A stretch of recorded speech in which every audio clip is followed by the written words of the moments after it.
Hey everybody, Steve here with Go-Fly-A-Kite. I wanted to make a quick video about flying in turbulent wind and gusty wind, and maybe, like, for example, wind that is about at the peak of a particular kite's wind rating, where people tend to get freaked out, they lose control of the kite, and that's primarily caused by a lack of experience flying kites in general. The biggest mistake I see people make when they're dealing with kites that are, much bigger than what they're used to flying is when the kite starts spinning and maybe they decide, they're going to grab the lines in order to control the kite. That's a great way to incur a serious injury. So if the kite's spinning out of control, the best thing to do is to get it on the ground so it stops spinning. You don't want it to spin and hit the ground over and over and over and over again. I saw that on a video recently. Some guys were flying like a 6.5 or 8 meter foil kite. They clearly did not know how to fly kites, and they had taken a big kite out and they lost control of it. It was spinning erratically, and there was two guys. The guy flying the kite doesn't know what to do. He's just sitting there watching the kite go around and around and around and around, smacking the ground. He should have just pulled it onto the ground. Or let it go. Just letting it go would have been great, because then the kite would have stopped spinning. It would just blow somewhere and eventually, fly up, get stuck up against something or whatever, but it wouldn't self-destruct. And then his buddy decides to grab the lines while it's spinning erratically, and basically they were flying the kite toward the edge of its peak wind rating. So turbulent wind is very difficult to fly in. It's not impossible, but you have to fly a little differently. You have to expect a little slower reaction times than what you're used to, because you don't have steady pressure on the sail, and that's what gives you fast turning response, is when you have steady pressure on the lines. Gusty and turbulent wind make the line tension intermittent. So, allowing a little longer reaction times is a big deal, That's just the way it is. And if you don't deliberately fly in turbulent winds, then you're not going to know. If you get caught by surprise in turbulent winds all of a sudden, you're not going to know what to do. So instead of avoiding turbulent winds, you need to go out and deliberately fly the appropriate size kite in turbulent winds and get as much experience as possible dealing with turbulent winds. So when you do get caught off guard in an emergency situation, it won't be like a new thing to you, right? Okay, so I'm going to fly a little bit. This is the 3.5 Mentor. We are bumping up against the peak wind rating for this kite. We are not flying with onshore winds. We're flying with winds that are coming across the land from the east toward the west. I basically have the kite set up to the northeast for they call it a Cobra launch in the paraglider world, or parasail world. So I'm going to pull up the left edge into the wind, and I'm going to fly it leading edge toward the east or southeast. And there's going to be turbulence. You'll probably see it. I've been dealing with it here for the last few minutes. I've flown it twice now. I'm going to wait for these people to go ahead and get out on the beach. Hopefully once the kite's flying, people will be able to see the kite flying and kind of stay out of the flying area. I got a lot of space here, so it's about as safe of a location as you could possibly ask for here on Treasure Island on a very low traffic day. That's the first people I've seen walk out in the last hour, so it's next to no traffic whatsoever in terms of pedestrians on the beach. So it's getting gusty. Do I like flying in wind like this? No, I really hate being out here in this kind of wind. But you can get caught off guard in this kind of wind when you're maybe flying the kite to take advantage of some wind coming in, but say a storm system's moving in, and then that storm system maybe gets to your area a little quicker than you were expecting. So initially when you went out to fly, for example, maybe the wind was kind of ideal, and it's getting a little stronger. So, typically, for example, kite surfers like that, the wind is building, so things are getting a little stronger, but it can quickly get too strong. And then what do you do? How do you deal with it? You know, it could become a life-threatening situation if you're not deliberately practiced up.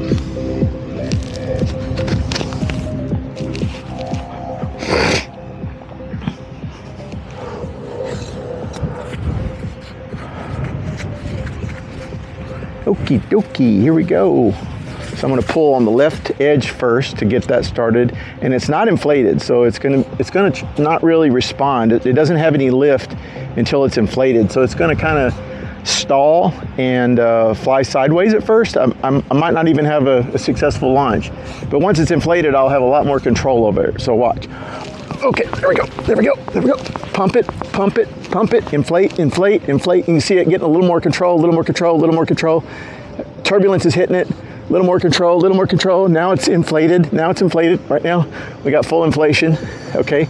Now I have a lot more control because it's fully inflated and I have a lot more lift. The wing is fully shaped now, and that's a critical part of a foil kite versus a kite that's basically like a framed sail. This is not a framed sail. This is a framed wing. And there's a huge difference in a framed sail, like a LEI. And let's see if it'll pull it back up. Oh, there we go. Boom.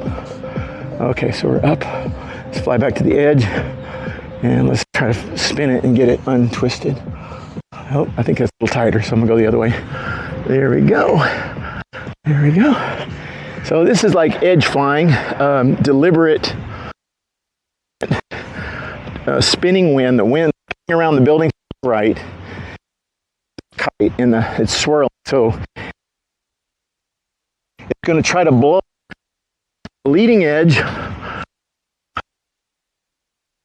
toward me.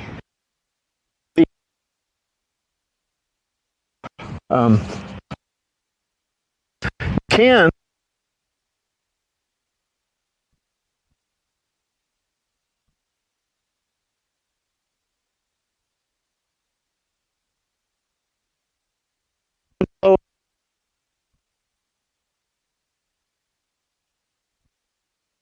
shaped like a wing. Look at the typical wing of an airplane. So shaped arrow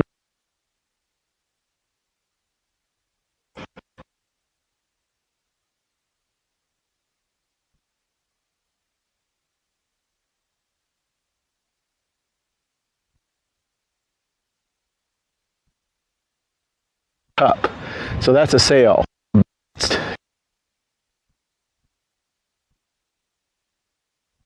Is the opposite.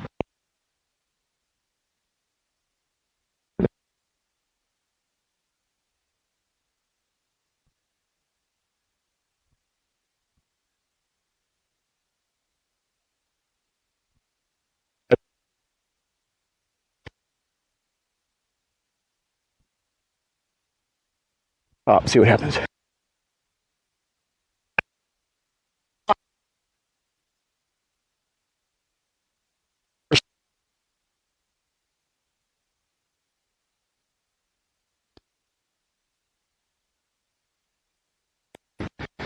In the wind, like that. The wind, if we want it to be less strong, will come down with the kite toward the ground. Here. Also,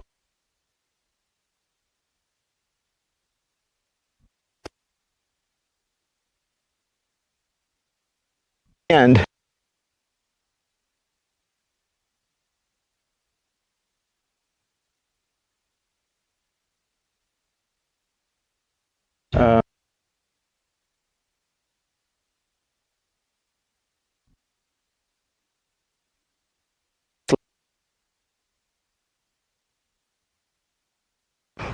it's going to go backwards.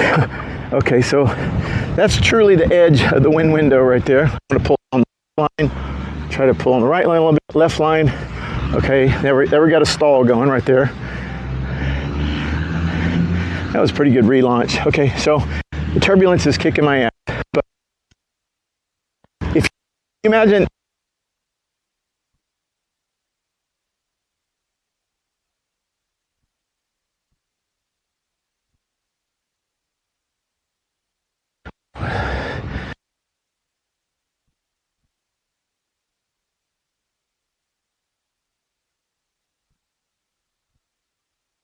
That's a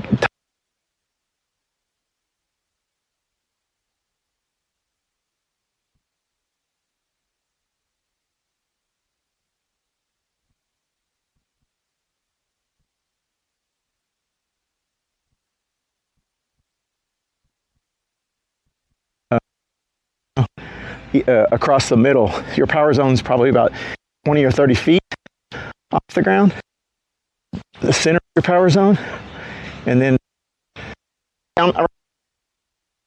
This kite hasn't rolled on its back because there we go. I barely have enough. I have a lot of like intermittent wind. Go to turn it, it's just stalling. Okay, let's turn it back up. There we go. See how it stalled all the way from way forward to almost back. So practicing stalls, allowing the kite to stall, and walking toward the kite. Either walk toward the kite, dramatically backwards. And one of the to get the shape of a C. LEI is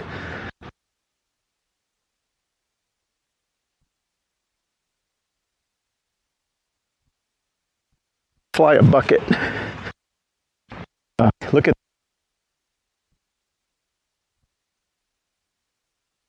our site, albatross kites. Now that's a stable wing. Those are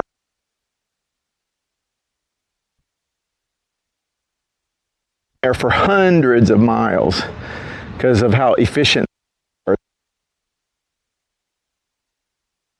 Like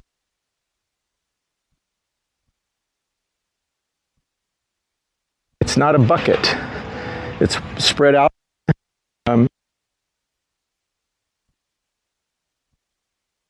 As long as it stays inflated, and this is a sail kite.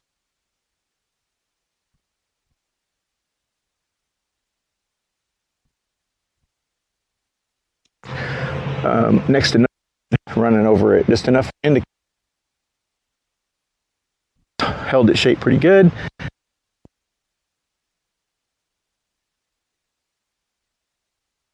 Drill, you know, just spin the kite into the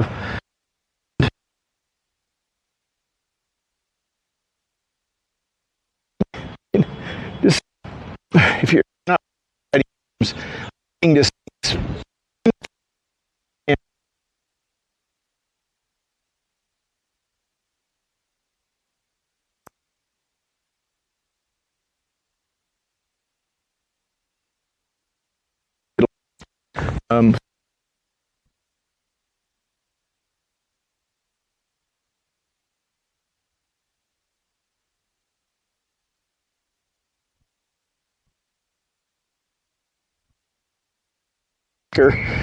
edge.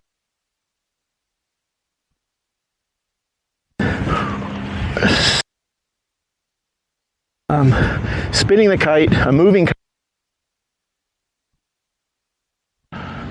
a non creating lift.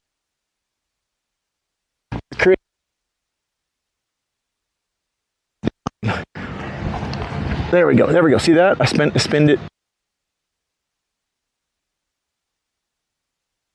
I'm using gravity to. There we go.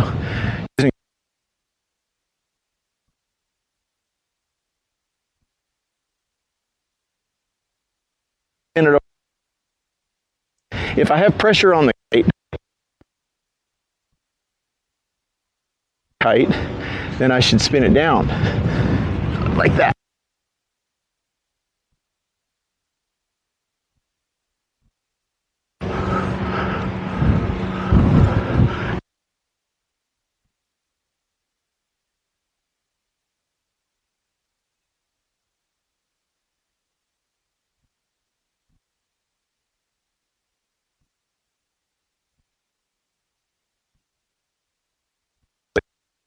Just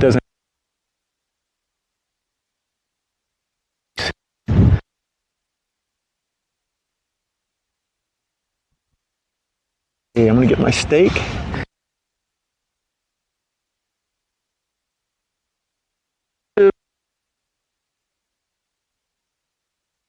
Learn by getting out.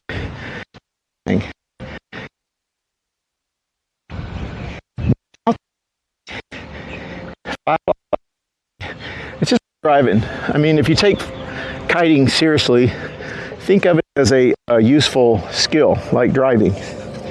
And maybe you'll go fishing sometimes to your favorite fishing location with your kiting skills. I don't know, do something besides using the boat and petrol. And yeah. Peace.